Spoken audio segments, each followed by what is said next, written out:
the potential pitfalls and opportunities for serious clashing between India and Pakistan in the utter chaos that the West has left in Afghanistan. And it is nothing but that, utter chaos. And what I see developing slightly, anyone please feel free in the open questions to contradict me, is the emergence of a 21st century great game in Afghanistan. The Great Game was the name given to the sort of vicarious tussling between the British and the Russians initially, with walk-on parts by the Kaiser, Napoleon, all sorts of people, and then developed in the 1980s as a sort of, in the dying embers of the Cold War. A new great game here. But I see a third generation of the great game developing in Afghanistan between India and Pakistan. Now, my experience in Afghanistan, I did 3 tours fighting with Afghan soldiers against the Taliban right down in the south. But then I did a last tour, because of being able to speak Dari, I did a final tour in Kabul, again working with the Afghan National Army, more in a training role in their academy there. And I saw 2 developments in this. One imagined, one I think slightly more real. The first was the West's, and because of the West, call it a government if you will, the Afghan government's view of the nefarious hand of Pakistan everywhere. The bogeyman that was Pakistan. And I say it's imagined because I did not see it. I did not see it. Time and time again, we were told to look out for the influence of even just northern Pakistani fighters, or indeed the hand of the ISI. It was never, ever there. My loyal interpreter for 2 tours, who was an expert in language, we would go out and fight every day, and the nature of the way the Taliban communicated and the nature of our communications, we could listen to them. We would listen to them talk us into the fight. They would chat. It's like a sort of game of communications chess. Not one piece of Urdu, not one Pakistani accent, not one piece of evidence for the ISI colonel who was controlling events. It just didn't exist. It was in the minds of other people. Now, for me, I would not judge it if it did exist. I think it is only normal, right and proper to keep a weather eye on the events going on in your northern neighbour. To use a Afghan saying that's come into English, to have a dog in that fight. I don't know whether there was any involvement there, but it seemed sane to me.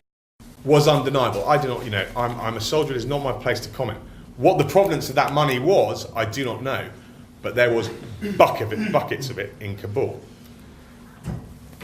But more worrying was attitude. The attitude that was amongst the Afghan army that everything is Pakistan's fault.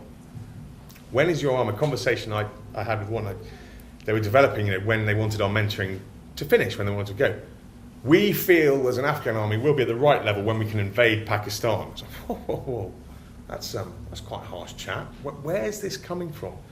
And there seemed to be, somebody was generating a view that Pashtunistan, whatever you want to call it, was a good idea for Afghanistan. Somehow, the northern bit of Pakistan belonged to Afghanistan. But somehow they weren't blaming Durand. They weren't blaming us for drawing mute lines on pieces of paper. They were blaming Pakistan. And this sort of thing was more tangible. I'm not, as I said, equally understandable, but it certainly was more apparent. So I felt that this increasing Indian influence in Kabul, this alleged possible increasing Pakistani influence in the south.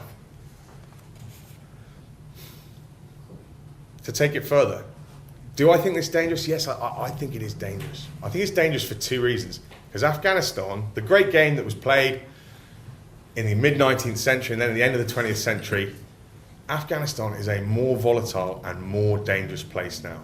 It is on its knees.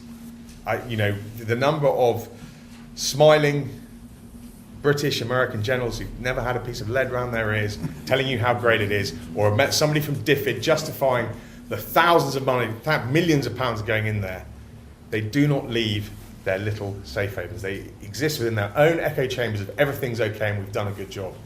It's chaos.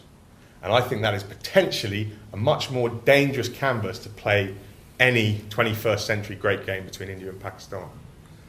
The second thing is, I think there will be no international restrainers.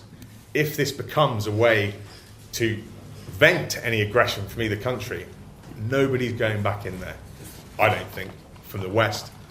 I don't think anyone has the appetite to re-intervene in any way, even to put a moderating hand on anyone's shoulder. So I think that is potentially dangerous. And I'd just like to finish, from my own views, I just don't think it's worth it. I don't see how... I've heard the arguments of a sort of natural resources hub that could be important. I don't see it. There's no pipeline, there's no huge wealth there. And I think on the new defence landscape, actually, the physical occupation of somewhere, I think is far, far less important. And I'm not sure actually how much it would improve either side. If if I was a hawkish Pakistani or a hawkish Indian, I'm not sure how better my deck of cards are with Afghanistan in it. So from someone who's involved in the mess that is left there, I would just sort of plead both sides, perhaps leave it alone with a bit of warm advice, and that's it.